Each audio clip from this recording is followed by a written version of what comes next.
Today, we will be examining the ecology of beholders, the paranoid eye tyrants and all-seeing masterminds of the multiverse. Few creatures throughout Dungeons & Dragons are as feared or as infamous as these floating aberrations, wielding unimaginable magical powers while believing themselves to be the pinnacle of all existence. To most, they are little more than insane monsters that destroy anything unfortunate enough to cross their path. However, as with many legends and tall tales, the truth is often more complex. To truly understand these creatures, we must look beyond their countless eyes and terrifying abilities to uncover how such an utterly alien mind operates in our world. Because sometimes, it only takes a single dream to reshape reality itself. Hi, my name is Tom, and this is the Ecology of Beholders.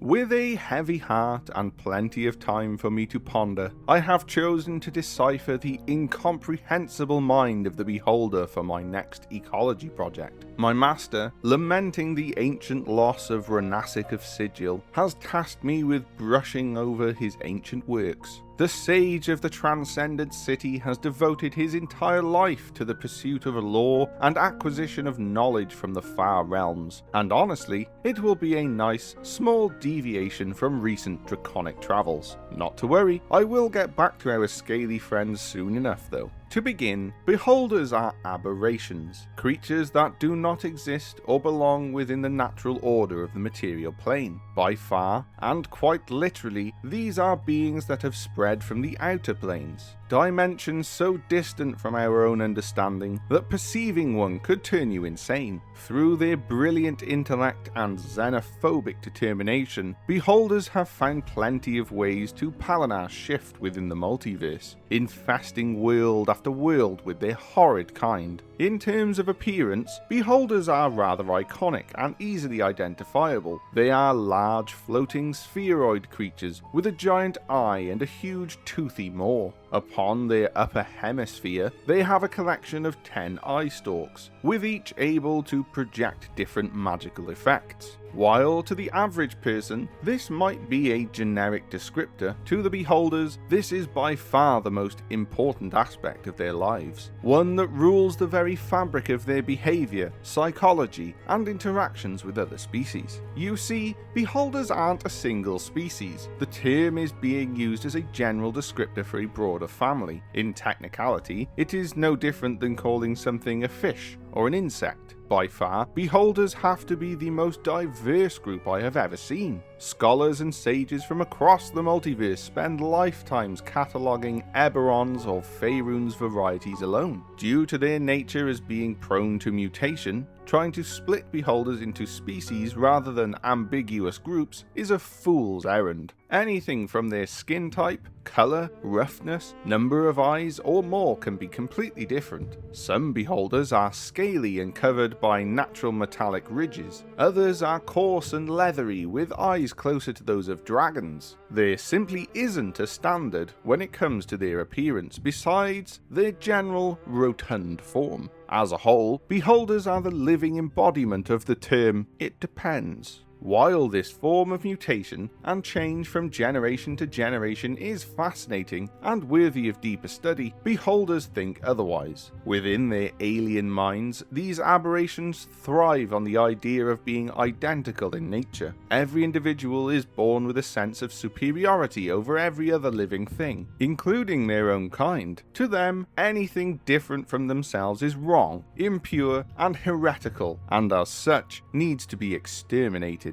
If a group of beholders were to encounter one another, it is said that they would quickly form teams based on their likenesses. Each team would then make a short truce to dogpile and quickly exterminate the weirdest breeds first. This process would continue until only one group remains. If these groups happen to be of the exact same kind, and I must emphasize the word exact in that sentence, then they would go their separate ways. However, in most cases, they would choose to continue fighting with each other to the last because one had an extra scale or the other was 2 shades lighter. This hatred for everything in existence is the cause behind their deranged lunacy, one that drives every individual into becoming a murderous maniac. Despite many attempts to raise beholders from infancy into upstanding individuals, all have ended in futility or with little success. In various instances of the material plane, beholders have become a common threat. Unlike other evil beings who can sense some form of empathy or understanding, the minds of these creatures are so uncaringly cold and calculating that to them, the idea of commoners or civilians is simply incomprehensible. All they can see is a target-rich environment or plenty of slaves to bring back to their lair. By far, beholders are actually one of the most intelligent species a person could come across. The average individual has a higher intellect than even the wisest of humanoids. While they could have possibly used their sharp minds for better and more noble reasons, they instead do so to optimize the speed and efficiency of the worlds that they attempt to cleanse. Similarly, they also have an excessive superiority complex, both as individuals and as a collective. In a way, this takes the form of a ranking ladder. A beholder holds itself in the highest regard, then their specific breed, then the biological family group, and lastly the lesser cousin species. To them, the idea of an actually powerful human, orc, or dragon is simply confusing. Anything that isn't them shouldn't be able to hurt them, let alone have a chance to win in a fight. The only logical way to explain this is that their quarry must have been reinforced by another beholder from the shadows. Competition. As ever-vigilant and self-absorbed aberrations, this kind of creature is perpetually on guard. To hate everything and everyone means that there is no shortage of enemies who want them dead. From assassins, deadly traps and more, each beholder becomes more paranoid as they age, fearing even the people they perpetually enslave as possibly plotting against them with the help of a rival. Another peculiar thing, which is rather common knowledge, is the fact that dormant beholders can partially rewrite reality. While they do not actually sleep, rather entering a trance for several hours at a time, local reality changes based on their perpetually active minds. Cave paintings may be replaced with those of a different locale, a statue might become slimy as its texture changes, even items that have not existed before simply poof into existence. Of course, after waking up, all of these changes return to normal. Anything worn by living entities is unaffected by their minor warps in reality. Before we delve into the biology of a beholder, I do need to mention that while, yes, beholders can dream another beholder into existence, it isn't their main method of reproduction. Generally, it is true that these entities can both mate with another specimen or even do so asexually. While in Faerun, the dream sequences might be a new norm, in the wider multiverse, it is rather strange behavior. Many surgeons and druids who specialize in the inner workings of creatures have struggled to get their hands on a beholder body. While they may be rare, that isn't the problem. Upon death, every individual undergoes a form of petrification. Their bodies, within a couple of days, turn to stone. Even then, after a short while, that stone begins to quickly crumble and powder, making the remains of these creatures vanish without a trace. Without immediate magical intervention or special preservative vats, it is impossible to harvest their corpses. Also noteworthy is the fact that most tools needed to work on the body of a beholder are very expensive, needing around 1,200 gold worth of equipment per set. An intact corpse, depending on where you sell it, can fetch a nice price, over 12,500 gold, so like 1,250 platinum. Anyway, the spherical body of a beholder can range between 1.2 and 2.4 meters in diameter, with specimens originating from Faerun ending up on the larger end. Starting from their exterior skin layer, a person can quickly notice that the body of a beholder, either alive or dead, is rock hard. The process of dissecting their bodies can quickly turn into chiseling flesh with the endurance of steel, having to hack large swathes to cut them in half. During this surgical procedure, the outer layers of flesh quickly reveal themselves as a source of nightmares. This is not due to what lies within, but rather the sheer confusion surrounding their purpose. Many beholders possess an extensive number of colourful organs, the function of which remains unknown. These organs vary in shape, size and colour from one individual to another. While they may have potential uses, they could equally be the result of excessive mutation, or serve no purpose whatsoever. So far, all we know is that they pose a challenge for researchers to open up. Actual, fully functional organs are protected by the cartilaginous skull of a specimen. However, I must note that it is nearly impossible to distinguish the skull from most of the body. Without the flesh being actively shaved off, it is almost impossible to find where the flesh ends and the skull begins. The brain is similar in size to that of a humanoid, however, way wider and more wrinkly. The older the individual, the more wrinkly they get. Each brain of a beholder, much like a human's, is split into two regions, the intuitive and the rational mind.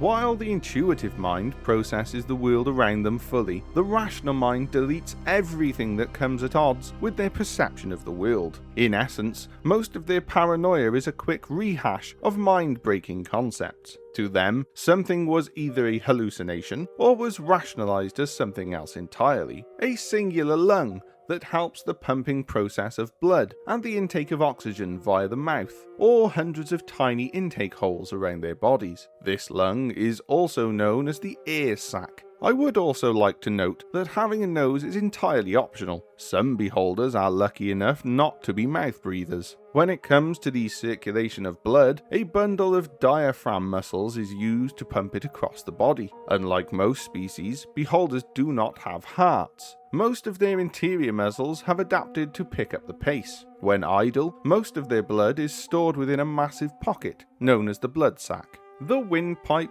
vocal cords and tongue are, as one would expect, found within the mouth of a beholder. However, there is a sort of catch to this. Because it is used for respiration, eating, speaking, and even giving birth, it is theoretically easy to choke and suffocate. Most organs, for the lack of a better term, are connected to the mouth canal. On the topic of stomachs, the beholder has evolved too. While the first stomach is utilized to store prey it has recently devoured, the second is dedicated to the process of transforming mass into energy. On average, a specimen requires 4.5 kilos of food and about 7 to 9 liters of water a day. While a beholder can simply consume its daily requirement, the size of its large gut can allow it to eat as much as it pleases, compacting all of the mass it consumes for later processing. In addition, due to the lack of taste and touch senses, most food they consume tends to be colourful and textured to their liking. Various types of fried food, colourful drinks and salads are among their favourites. On the other hand, they do heavily despise hard-boiled eggs and still-shelled seafood. Wine is the only drink that, in large quantities, can actually allow them to experience taste.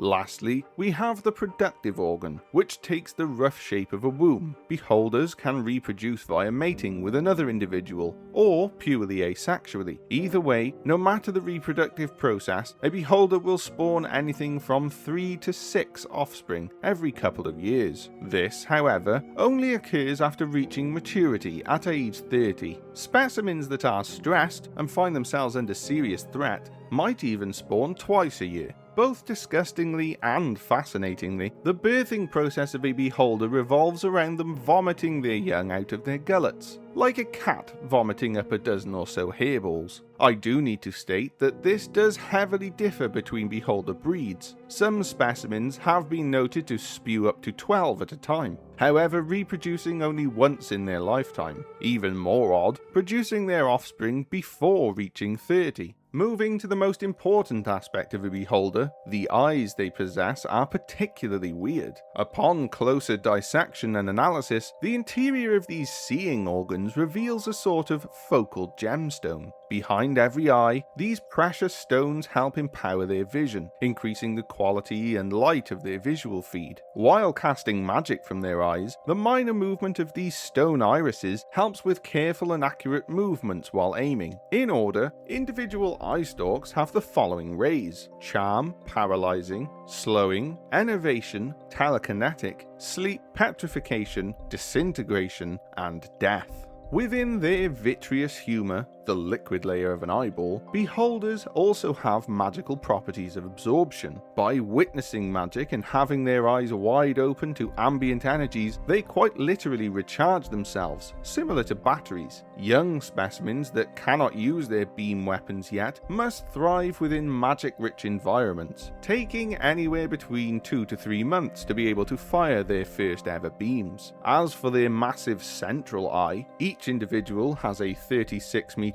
cone of an anti-magic field. Sadly for the beholder in question, the cone only afflicts their own magical abilities. It is because of this that a lot of battles between breeds end up with them slamming into each other, while in other instances they must duel with tongue-held blades known as mouthpicks. Of course, this only happens if neither side has any minions, or any left alive. Next, we have their method of flight. It so happens to actually not be fully magic. While some specimens choose to partially use their telekinesis to give themselves a little extra oomph when they're floating, most of them rely on their balloon-like organs around their circumference. Beholders utilize a gas known as tritium, which is lighter than air. Because of the balloon-like inflatable nature of these flight organs, the beholder can choose to fly higher, lower, or even rotate upside down if it so pleases. Any act of acrobatics with a flight over 5 minutes quickly tires and exhausts the beholder. Lastly, for their biology, we have their age. The average infant spends roughly a year with its parent before leaving to find its own place in the world. Most specimens become true adults around the age of 30, but as previously mentioned, this can differ. Beholders over the age of 90 are considered elders, no matter the kind, and on average, specimens tend to live to be between 120 and 150 years old. Few individuals, known as elder orbs, are blessed with eternal youth, reaching ages up to 200 or even 300 without any physical change. For the most part, these lucky beholders can only be killed through battle or the more dangerous of diseases. Examples of such diseases are the meat rot, caused by excessive consumption of corpses and other tainted foodstuffs; mania, an early youth affliction that jumbles the concept of species within the specimen's mind. It might think a giraffe is a beholder, or that it itself is an elf. And the spasm. In many ways, it is a mixture of dementia and strong tremors. For periods of 15 minutes at a time, the afflicted beholder loses its mind and begins shooting in all directions, being unable to even control its own movement. Over the years, these bouts become more and more common.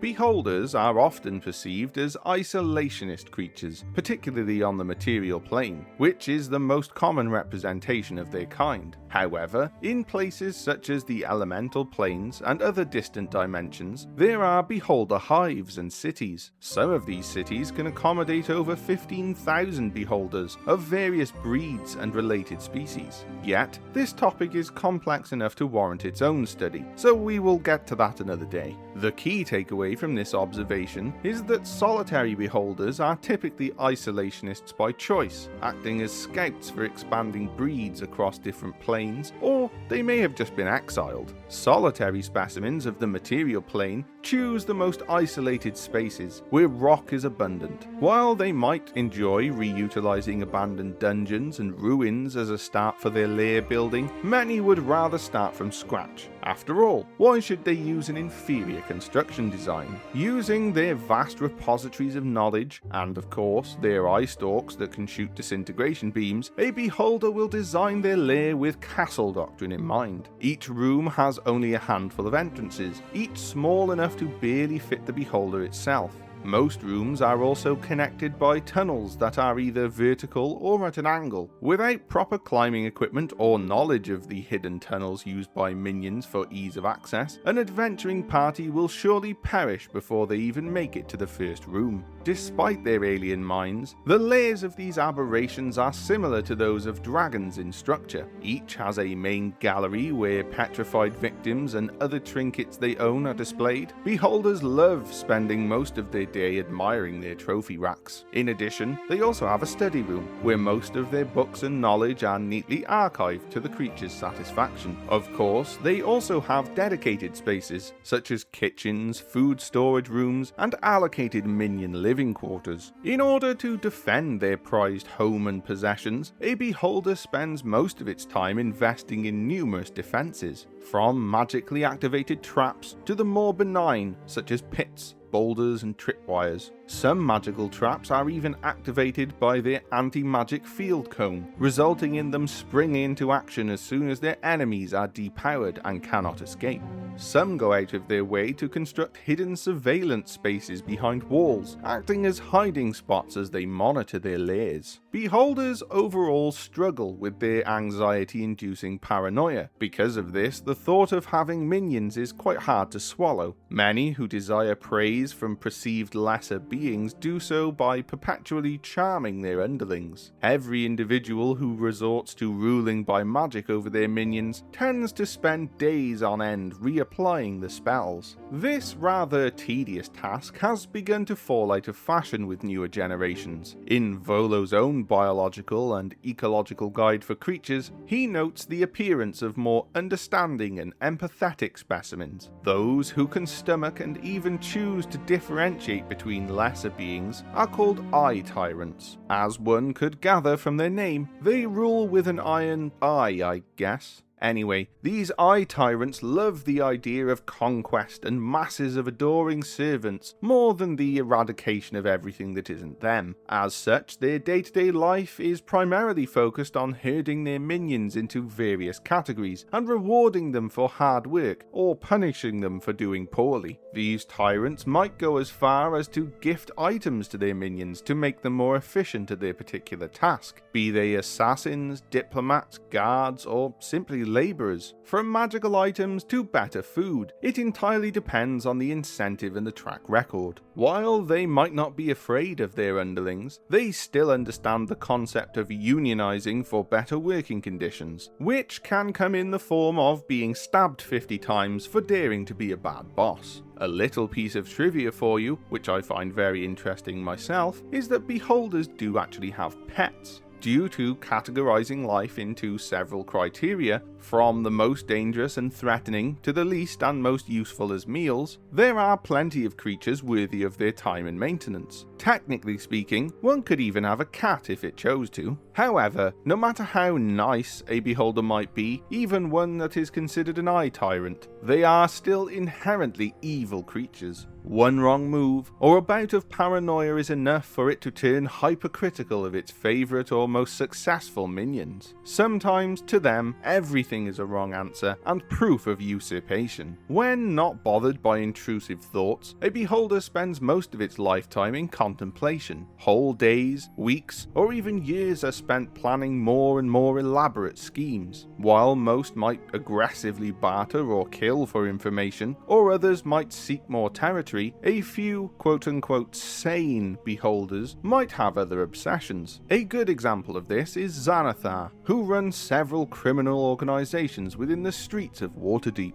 Now, when we are speaking about sane beholders, that, technically speaking, is a medical condition. To their civilization, they are known as the Demented. These individuals are specimens that lack some form of psychological predisposition, be it their elitism, speciesism, or other more subtle differences. For a beholder to be considered morally good, it would require their entire psyche and mind to develop incorrectly. While there is plenty more to speak of on the topic of beholders, I am afraid this is all I can do for now. To pursue their even deeper machinations and those of their society must be done carefully, lest I end up like my master's friend.